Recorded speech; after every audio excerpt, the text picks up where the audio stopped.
Okay, let's take a look at what we discussed in the last lecture. AI problems can be characterized as state space. In artificial intelligence, we can solve problems by giving them a form which is known as state space. तो अगर कोई भी problem है हमारे पास और हम उसको artificial intelligence की डोमेन में जो है वो सॉल्व करना चाहते हैं, तो हमें जो है पहले उसको स्टेट स्पेस की फॉर्म में जो है वो रिप्रेजेंट करना होता है। स्टेट स्पेस क्या है? स्टेट स्पेस जो है that is a set of all the states which are reachable from the initial state by applying some transformation. तो state जो है, what is a state? State जो है वो प्रॉब्लम की एक पर्टिकुलर कॉन्फ़िगरेशन है, उस प्रॉब्लम का नॉलेज कह लें या उसके एलिमेंट्स कह लें एट एनी गिवन मोमेंट। तो किसी भी खास टाइम पे उस प्रॉब्लम की जो रिप्रेजेंटेशन होगी उसको हम स्टेट बोलते हैं। और इस तरह की तमाम स्टेट्स जिसमें एक प्रॉब्लम जो है वो अपनी लाइफ में वो डिफरेंट स्टेट्स के अंदर हो सकता है, और जितनी भी ऐसी पॉसिबल स्टेट्स हैं जिनमें वो प्रॉब्लम हो सकता है, जिसमें उस प्रॉब्लम के एलिमेंट्स उसके ऑब्जेक्ट्स हो सकते हैं, उसको हम कहते हैं कि ये उसका स्टेट स्पेस है। एंड रिमेंबर के हम एक स्टेट से दूसरी स्टेट पे मूव कर सकते हैं by applying some transformation. This means कि हमारे पास एक्शंस अवेलेबल होते हैं या हम उनको ऑपरेटर्स भी कहते हैं। तो ये ऑपरेटर्स या एक्शंस जो हैं, जब हम इनको एक स्टेट पे अप्लाई करते हैं तो in in the result of this application हम एक दूसरी स्टेट जो है वो अचीव करते हैं। तो इस तरह जो है starting from the initial state, problem की जो इनिशियल स्टेट हमें दी गई होती है, उसके ऊपर जब हम कोई ऑपरेटर जो है अप्लाई करेंगे तो we will receive another state. उसके बाद उस स्टेट के ऊपर जो है हम कोई अनदर ऑपरेटर जो है again we can apply that, और इन रिजल्ट जो है हमें एक और स्टेट मिल जाएगा। तो इस तरह जो है इनिशियल स्टेट से जो है हम किसी भी दूसरी स्टेट पे जा सकते हैं बाय अप्लाइंग सम ऑपरेटर और सम ट्रांसफॉर्मेशन। तो ऐसी तमाम स्टेट्स का कलेक्शन जो होता है that is known as the state space. A state space forms a directed graph in which nodes are states and edges between nodes are transformation. अगर हम स्टेट स्पेस को व्यू करना चाहें या उसको डायग्रामेटिकली जो है हम उसको विजुअल फॉर्म के अंदर देखना चाहें, तो it would look like a directed graph. तो ये एक ग्राफ या नेटवर्क की फॉर्म में जो है हम इसको विजुअलाइज कर सकते हैं। इस ग्राफ के अंदर जो है जो वर्सेस या नोड्स जो होते हैं, दीज नोड्स जो हैं दे करस्पॉन्ड टू स्टेट्स। तो जिस तरह हमारे पास we have a collection of states, तो हर स्टेट के लिए हमारे पास एक, आप कह लें कि we will have a vertex, a node जो कि उस स्टेट को रिप्रेजेंट करती है। ये नोड जो है that will be an abstraction of that real world state. उस प्रॉब्लम की जो स्टेट है ये उसकी एक एब्स्ट्रैक्शन होती है। और उसके बाद जो एजेस होते हैं बिटवीन दीज वर्सेस, वो एजेस जो हैं वो क्या रिप्रेजेंट करते हैं? वो एजेस जो है वो ट्रांसफॉर्मेशंस को रिप्रेजेंट करते हैं, या दूसरे अल्फाज में वो रिप्रेजेंट करते हैं कि हमने कौन सा ऑपरेटर जो है वो अप्लाई किया। तो एजेस जो हैं they correspond to the operators और एक्शंस, वेयर एज वर्सेस जो हैं they correspond to the states in the state space. A state space graph is searched for the goal state. Now, after having this state space graph, अब हम क्या करते हैं कि हम इसमें वो जो हमारा गोल स्टेट जो है हम उसको सर्च करते हैं, जो हमारा ऑब्जेक्टिव होता है उस प्रॉब्लम को सॉल्व करने। तो we have to look for the goal state in this graph, and the solution जो है, सोल्यूशन टू द प्रॉब्लम जो है that will be a sequence of transformations that transform an initial state into a goal state. This means अब जब हमें गोल state मिल जाता है तो अब हम सोल्यूशन हमारा क्या होगा? सोल्यूशन हमारा ये होगा कि हम उस गोल स्टेट तक कैसे जो है हम पहुंचे, कौन कौन से जो है हमने एक्शंस जो है वो परफॉर्म किए हैं starting from the initial state. तो इनिशियल स्टेट से लेके गोल स्टेट तक जितने भी हमारे पास हमने एक्शंस परफॉर्म किए होते हैं, उन एक्शंस का जो सीक्वेंस होता है कि किस ऑर्डर, पर्टिकुलर ऑर्डर के अंदर हमने ये एक्शंस परफॉर्म किए, वो एक्शंस जो हैं, वो सीक्वेंस जो है हमारा, वो सॉल्यूशन बन जाता है। नाउ इन दिस कॉन्टेक्स्ट जो है today we will discuss trees and graphs. हम उनका एक ओवरव्यू जो है वो लेंगे, बिकॉज इन कमिंग लेक्चर्स जो है we are going to extensively use graph search algorithms as well as tree search algorithms. So we should have an understanding कि graph या trees जो है वो क्या होते हैं, उनकी basic properties क्या हैं। तो in this lecture जो है we will discuss these elements of the graphs and trees.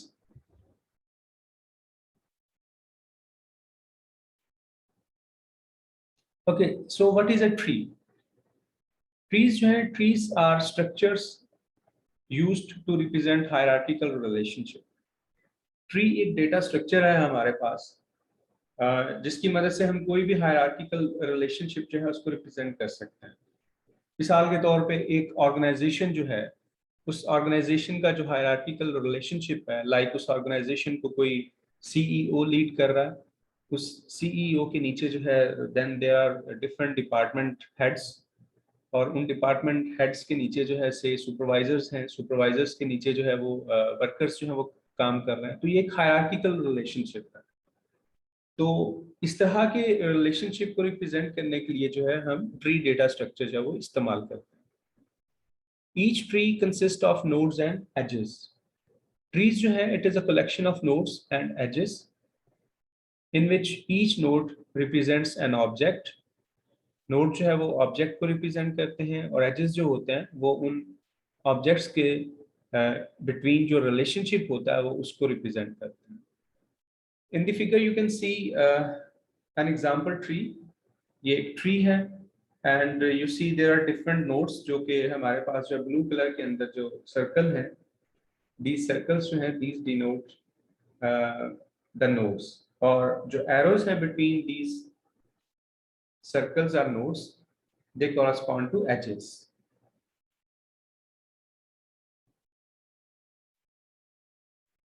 Okay, for any two nodes u and v, if there is an edge pointing from u to v, then u is called the parent of v. अगर हमारे पास दो node हैं u and v, as you can see in this figure, there is a node u and there is a node v, and an edge जो है that is pointing from u to v. Now this edge means कि u जो है that is the parent and v is the child of u. So u जो है वो parent node है v का, और v जो है that is the child of u. और इस एच को हम डिनोट कैसे करते हैं? इसको हम एक पेयर की फॉर्म में लिखते हैं, u, v. This means this is an edge which is originating from the node u, and this edge is leading towards the node v. In a tree there is exactly one node without parent. Tree के अंदर जो है एक node होता है जिसका कोई parent नहीं होता. This node is called root. As you can see in this figure that at the top of this tree there is a node, और इस नोड को उसका कोई भी पेरेंट नहीं है, सो इस नोड को हम रूट नोड कहते हैं. The nodes without children are called leaves, और वो नोड जिनका कोई आगे चाइल्ड नहीं होता उनको हम कहते हैं कि ये लीव नोड्स हैं. जैसे इस फिगर के अंदर जो है v जो है वो एक लीव नोड है. इसके अलावा जितने भी ये हम 5 बॉटम पे नोड्स देख रहे हैं, इनका आगे कोई भी चाइल्ड नहीं है, तो ये पांचों के पांचों जो हैं जो कि इस ट्री के बॉटम पे हैं, these nodes are the leaf nodes. In a tree, the nodes without children are called leaves. Otherwise, they are called internal nodes. लेकिन अगर जो है other than root node and leaf nodes, जो in between nodes होते हैं root के और leaves के, उनको हम internal nodes कहते हैं.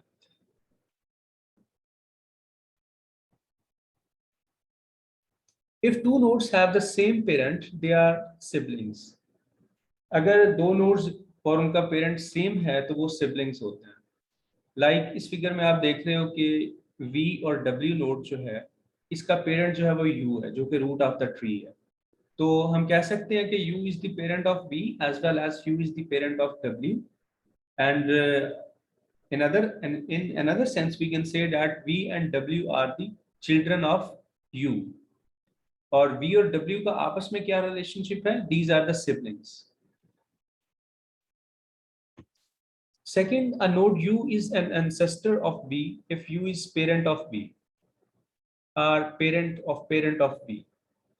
तो U जो है ये, इसको हम ancestor कहते हैं कि लाइक इस फिगर के अंदर जो नोड X है, नोड X का पेरेंट जो है वो V है, V का पेरेंट U है। तो दूसरे अल्फाज में हम कह सकते हैं कि U जो है उसका X के साथ क्या रिलेशनशिप है? U जो है वो X का एंसेस्टर है।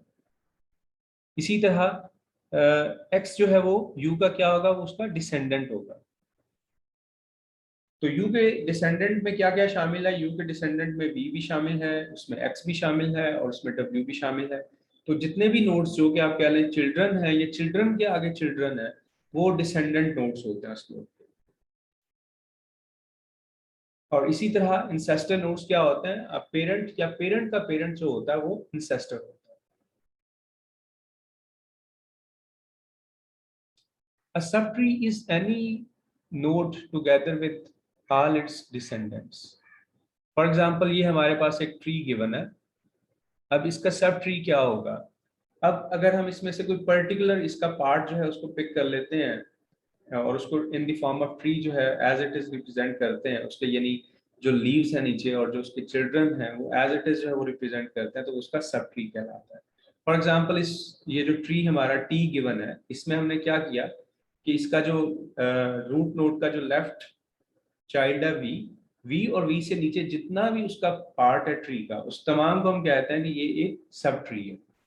और इस सब ट्री में रूट नोड क्या होगा? वो वी होगा। Level of a node N, एक नोड एन जो है उसका लेवल क्या होता है? लेवल जो है that is the number of nodes on the path from root to node N.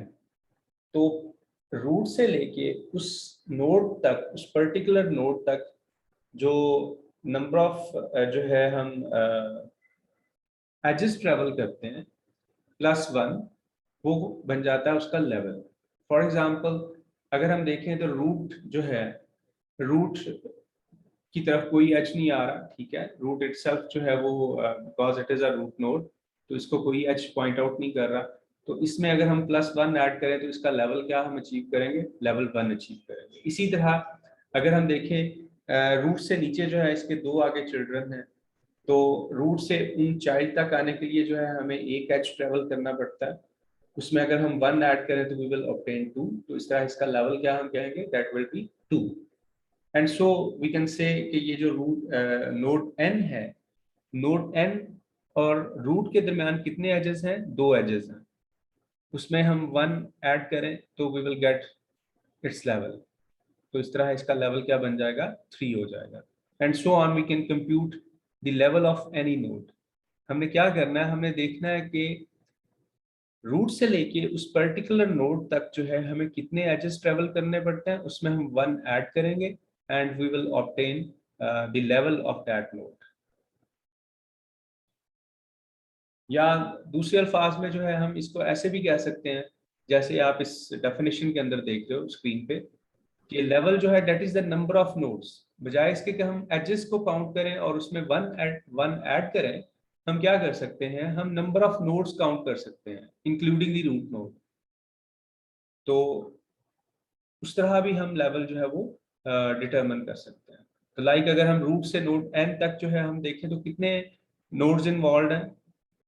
एक रूट हो गया, दूसरा रूट से नीचे जो उसका लेफ्ट चाइल्ड है वो, और उसके बाद उसका जो चिल्ड्रन आगे नेक्स्ट जो है वो एन, तो तीन नोड्स इन्वॉल्व है। तो लेवल क्या बन गया? Three.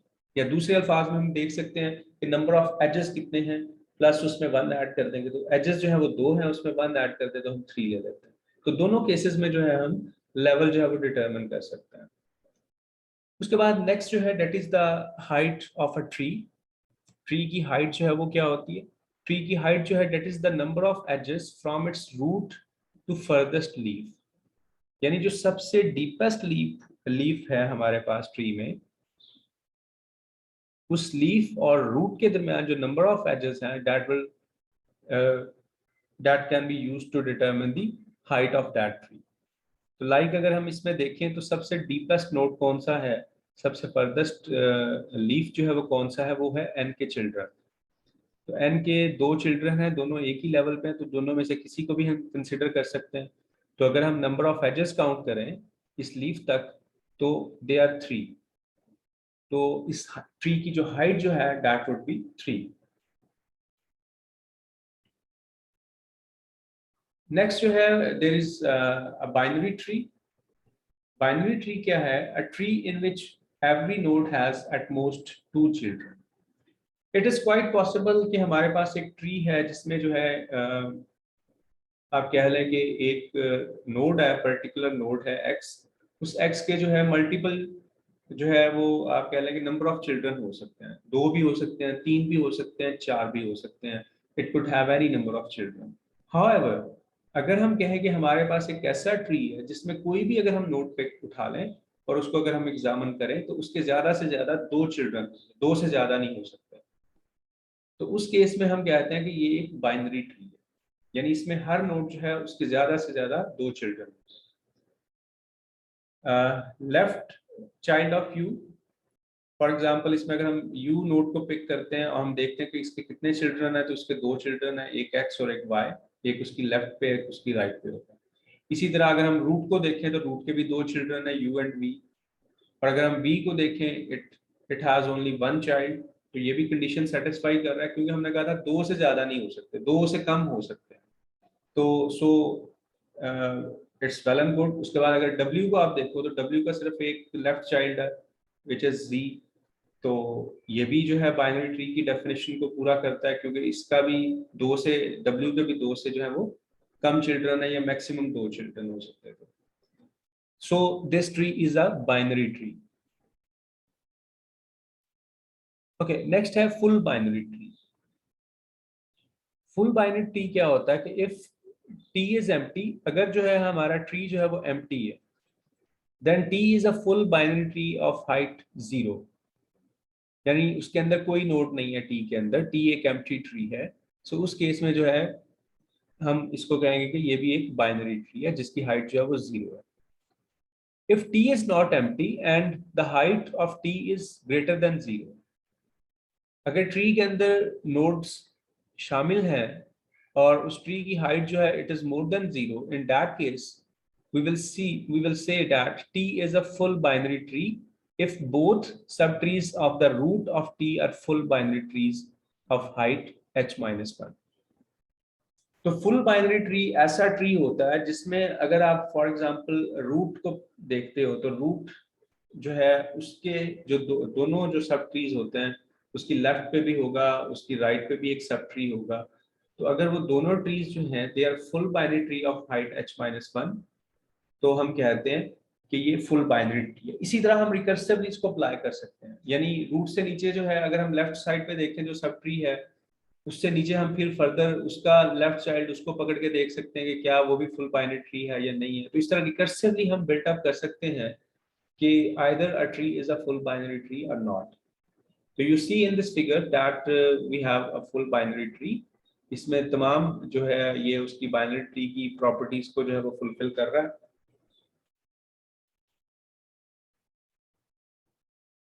Okay, the properties of binary tree, the first property of the binary tree is a full binary tree of height h has 2 raised to power h minus 1 nodes।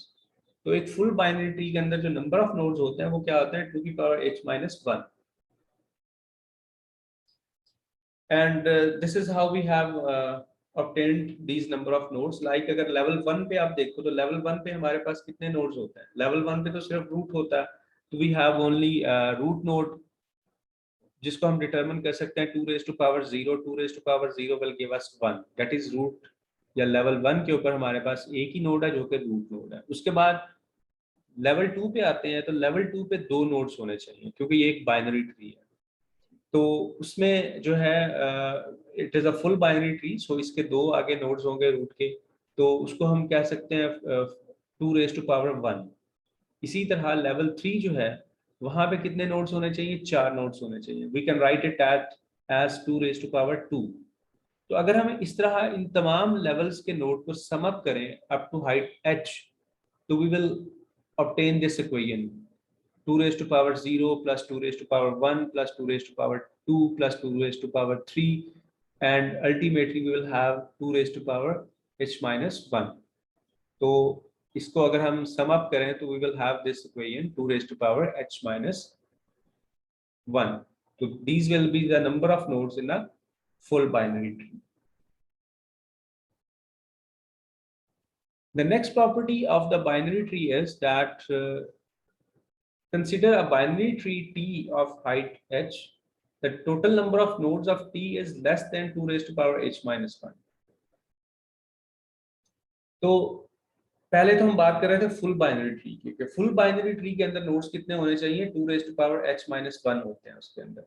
लेकिन अगर हम कहते हैं कि बाइनरी ट्री है, अब binary tree के अंदर जो है, रिमेंबर कि it is not a full binary tree, we are talking about a binary tree.